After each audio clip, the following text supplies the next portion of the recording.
Tell me about yourself.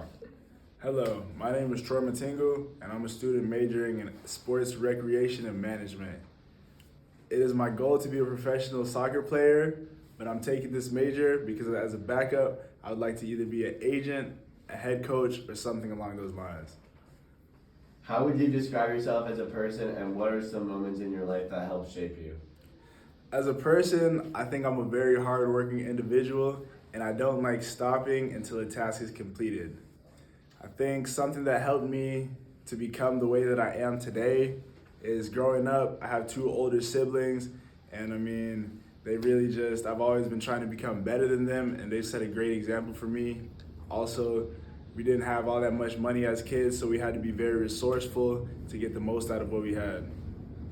What qualities and abilities do you have that will complement this position? A few qualities and abilities that I would have to say I'm very informed in the sports world as an athlete, and also, this is really just my passion. I love everything that I do that's SRM related. What qualities do you feel a successful manager should have? As a successful manager, it's vital to have many important leadership skills, such as communication and also being empathetic towards your peers. I think being able to communicate, you can really get the most out of the people that you know, and empathy, nobody wants to work for somebody who doesn't care about them. Where do you see yourself in 5 to 10 years? In 5 to 10 years, as this would be my athletic prime, I'm hoping that I will be overseas playing professional soccer somewhere. Or if that doesn't work out, then I would like to be an upcoming agent and for sports, any kind of sport. How has your education prepared you for your career? My education has prepared me for this career because everything I've really done has been very athletically motivated, and sports really just run my whole life. Since I've grown up, I've been playing soccer, but I also ran track, played baseball, as well as American football and many other sports. What is a weakness of yours, and what are you doing to overcome it? A personal weakness of mine, physically, would have to be my stamina. I've been running a lot so that I can get more stamina on the field, but from a work standpoint, it might be my anger issues.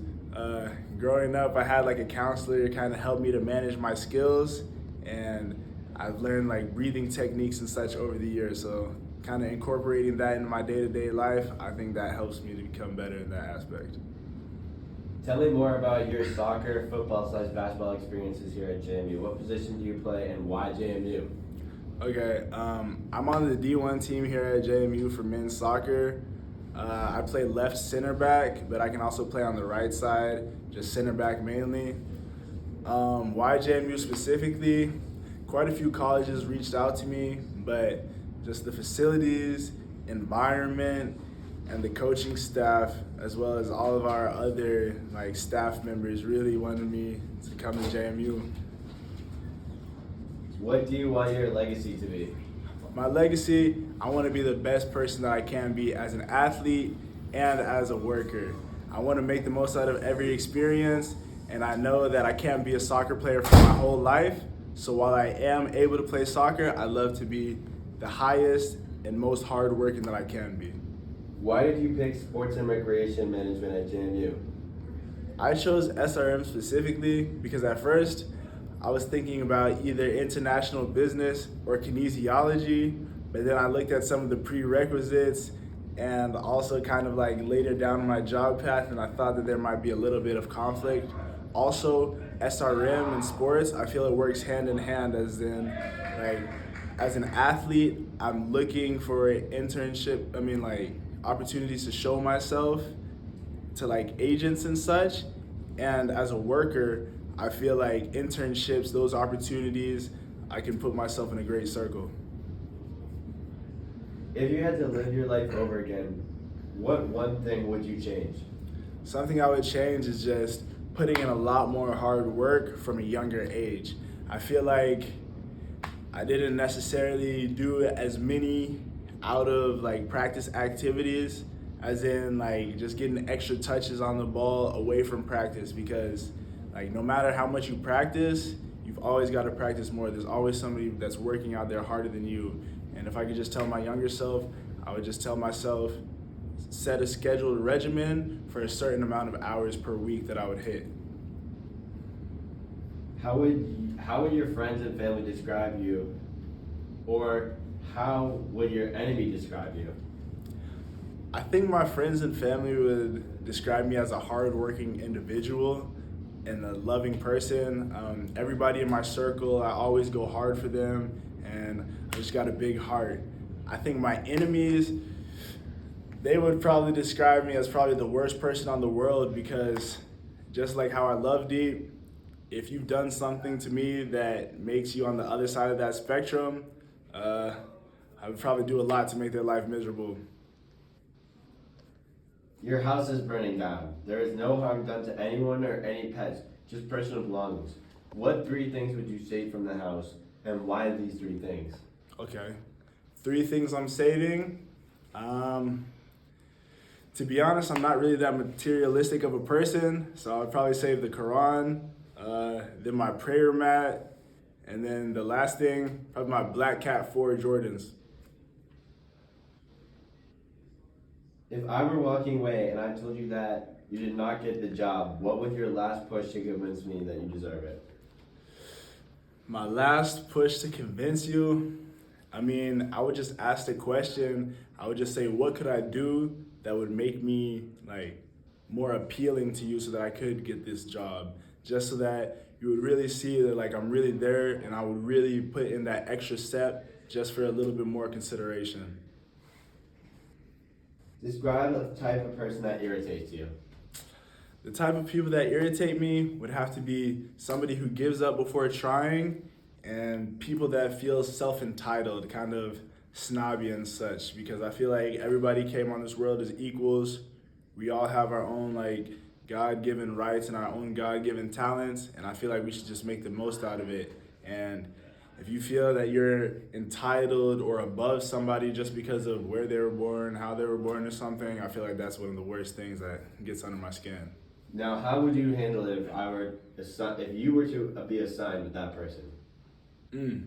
If I were to be assigned with that person, excuse me, I would definitely have many one-on-one conversations with that person and try to understand, to see how they feel that way and why. And then I would also put in my own personal information and just kind of like, tell them that, yeah, we were all born the same way, we all bleed the same, and we're all gonna die. Like, I don't know, everybody, I feel like we're all on the same level, and what you do with the time that you have on this earth kind of shows what you have, not what you were born into. What would you do on your first day if we hired you? On my first day, I would definitely reach out to the people that are in my circle as well as outside of my group, just to kind of get my name out and known, make a list of contacts so that if anybody needed to reach out or if I had any questions, I would be able to reach out. If you were asked to do something illegal or something against your moral code, what would you do and how would you handle it? Well, I feel like that's kind of a difficult question because it kind of depends specifically on what it is. If it went against my moral codes, I would definitely ask a lot more questions about why. And at first, of course, I would obviously be against it. But if it was illegal, then maybe like with enough consideration, I could see possibly if it was for the best of the business and I was asked to do it for my higher up, then I could see myself possibly doing some. But again, it just depends really on what it is. What about your organization values and mission attached to you to apply for this position? My organization values would really just be doing everything that I can to help lift the business the most that I can. I would just want for whatever business I would be working for, I'd want them to achieve their goal to the highest capabilities. What do you know about this position? Well, this internship position, I have a few ideas just over like a summer internship for like summer camps. I've held like camps and I'm currently doing community service at Horizon's Edge for Shenandoah Valley Soccer Club. And basically, I'm just helping little kids, U14, play soccer. And I mean, I really just want to get the most out of them. They're young, and I always find myself telling them, like, if I could go back and tell my young self what I would do, I kind of just like, I try to give them the keys to success as early as they can get it. Tell me about your previous experience and current knowledge of the Valley Soccer Club. Okay.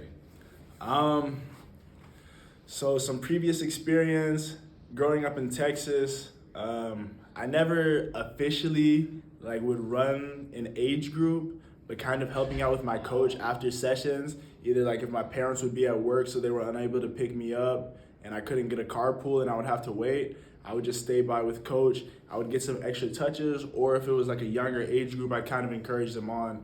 Also older age groups, if I could, I would ask coach to like join into some sessions. And most of the time he would say yes, but if they were like way older, like U18, when I was like a U9, then he wouldn't let me join that session. Tell me about a project or situation where you felt the controversial approach would not be suitable. What challenges did you face implementing something suitable, and how did you handle it? One controversial topic that I had to face was we were kind of I was working in a group environment, and we were talking about like LGBTQ plus and trans rights and such. And I mean, me personally, that goes against my religion, so I was trying to keep it respectful, but at the same time, I was letting my group members know that I'm definitely against that kind of stuff. But some of the people that were like with it, I would obviously have to like work with them, and I didn't want my group grade to go down. So it's really just finding that line of compromise, but staying true to my morals, because I feel not stubborn, but I think I'm like very like steadfast in my approach to things. Why our organization, and what about our organization or job appealed to you?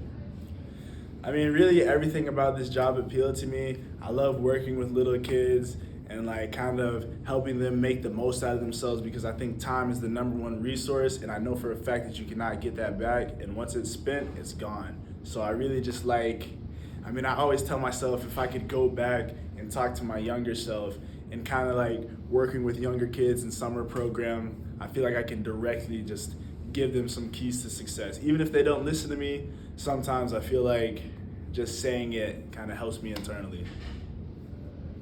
What type of fundraising ideas would you recommend for our organization? A few fundraising ideas would probably be like going around and selling chocolate bars, going door to door, and just kind of getting people that are in your neighborhood to be aware that we have these summer camps available, because I think nowadays kids in society are very like screenagers and iPad kids, and I feel like that's very detrimental to the health of future generations. I feel like we need to get out and get active more. I remember growing up, at least in Texas, we had this thing called Fuel Up and Play 60, where like it was like get at least 60 hours a day of outdoor activity in, and I mean 60 minutes a day of outdoor activity in, and I haven't really heard anything about that since. I don't know if there's still activities in like elementary and middle school ages that are really pushing for kids to get out and get active. What type of experiences do you have dealing with fundraising? I mean, just growing up, I've been in lots of organizations such as Jack and Jill of America, and even like my soccer teams that I played for, we had to raise funds for like gear and such like that. So I sold chocolate bars.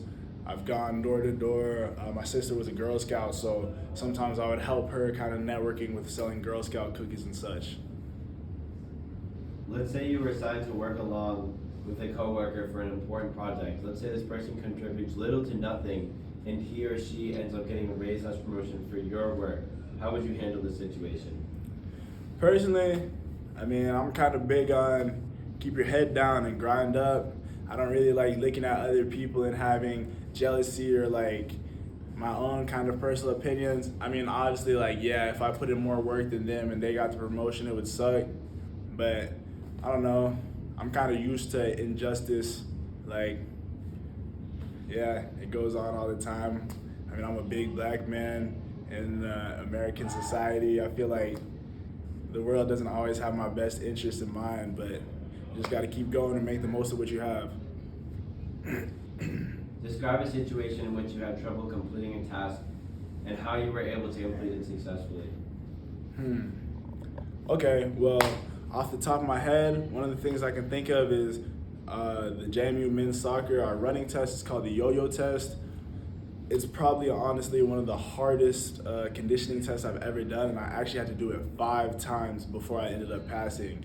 And really what I did was I would go out and just like in between practices, I would just run. It's kind of like a pacer test, so I really had to work on my change of direction and acceleration. I just put in a lot of work, and then, I mean, yeah, I passed it, and now like I got plantar fasciitis from it. So like I like telling myself I literally ran until my body couldn't handle it anymore, because I mean, like, if that's what I have to do to play soccer, I'll do it. We have a diverse workplace, clientele, and workforce. Please describe how you relate with diverse populations. I think I heavily relate with diverse populations. I mean, like, growing up in Texas, there weren't too many different ethnic groups, but there's definitely a large population of black people as well as Hispanic people. And then my freshman year of high school, I moved to Northern Virginia, Chantilly, Virginia, where there were many like Middle Eastern people that I definitely did not see in Texas, from all different types of groups, as well as Asian people. And I think just kind of meeting with them, like if you see my friend group back home in Chantilly, like I have so many different ethnic groups in my friend group. It's honestly beautiful. Like I love seeing different cultures and experiencing different things and just learning new information. Tell me about a time your workload was heavy and how you managed it. Okay, well, yeah, I mean, I guess like this is my freshman year in college, and like as a student athlete, I want to secure my starting position, but unfortunately that didn't happen. So I was working towards that, while also, of course, I want to make my parents proud at home by getting good grades, lots of assignments in different courses, and I had to schedule myself for these courses for the first time in my life. I definitely felt overwhelmed many times, but something that would help me is UREC. There's a beautiful facility. You can go there, work out, play tech ball, basketball, meet cool new people, and I think just, yeah, working out and exercising really helped me out. Describe your biggest work failure. How did you handle it? My biggest work failure would probably have to be over the summer after my senior year of high school, going into my freshman year of college. I was working at Men's Warehouse, and I was doing a tuxedo rental for a wedding, and like it was my first time using measuring tape to measure people's measurements, and I completely messed up all the measurements, and like people's suits came in, they were the wrong size and such. And like I thought it was the end of the world, but thankfully I had a great manager as well as great tailoring staff that were able to make quick little adjustments. It honestly wasn't as bad as it seemed, but I just felt terrible because weddings are very important occasions that don't occur that frequently, but everything turned out okay. Tell me about a time you had to persuade someone to see your side of something. Okay. I mean, I guess kind of during one of the group projects I had about trans and LGBTQ plus rights, I mean, I was just kind of putting in my information, letting them know how I felt and why I think that stuff is wrong and immoral. But I also tried to keep it respectful and professional at the same time. But I definitely had to get my point across because it was my project and I didn't want to just turn in work that I thought was completely wrong and just against me. So yeah, that would probably have to be the incident that comes to mind. Think about a time at a past job when you experienced a big change. How did you adjust? I guess I'd have to go back to Men's Warehouse. We lost a tailor. One of our tailors, he just quit because he was tired of working there. He'd been working for like 30 plus years as a tailor. And so with one less tailor, but it was coming to like wedding season and such, I had to learn how to make alterations myself.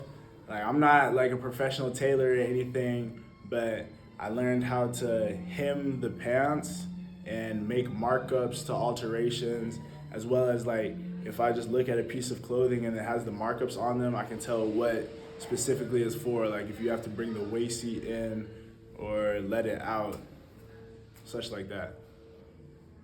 If you can live in any time except the one you are living right now, which era would you live in and why this era? Example, 1850s, 1960s, 1980s. Okay. Probably, definitely back to the times of Prophet Muhammad, peace be upon him, because I feel like there's lots of like fitna, like I don't like temptations, like evil temptations, especially in modern day society. Like everybody's glued to their phones, and like even just kind of some cultural aspects, like certain people wearing less clothes, like gay and trans people.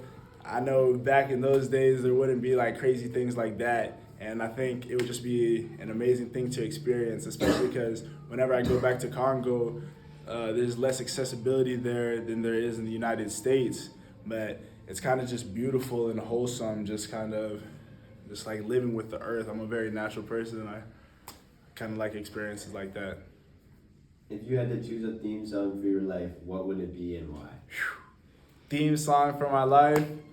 I forget the name of the song. Oh, Turn My Swag On by Soulja Boy. Hop up out my bed, turn my swag on, take a look in the mirror, say what's up. That line right there, I feel like it definitely very much describes me, because every morning I wake up, I try to make the most out of every morning. I always look at myself in the mirror, not on like some self-centered stuff, but when I see myself in the mirror, I kind of like to have like a little one-on-one, like, let's go, let's get after the day and make the most out of everything. In the past year, what makes you the proudest? Something from you, not someone else. In the past year, I mean, I would really say passing the yo-yo test, our run test, because like I said, I had to repeat it 5 times. That's the most I've ever had to like repeat any sort of fitness test. I've never struggled that much on anything fitness-wise, and I mean, just completing it was a great feeling. Our coach, he kind of gave us water bottles as rewards, and like, that may sound pretty insignificant, but I remember seeing my teammates like getting their water bottles and like drinking from their water bottles. And of course I didn't have any ill intent. Like I was very proud of them and happy that they had it, but just kind of having my own as well, and it has my name Matingou across it, feels good. Thank you for your time. Thank you.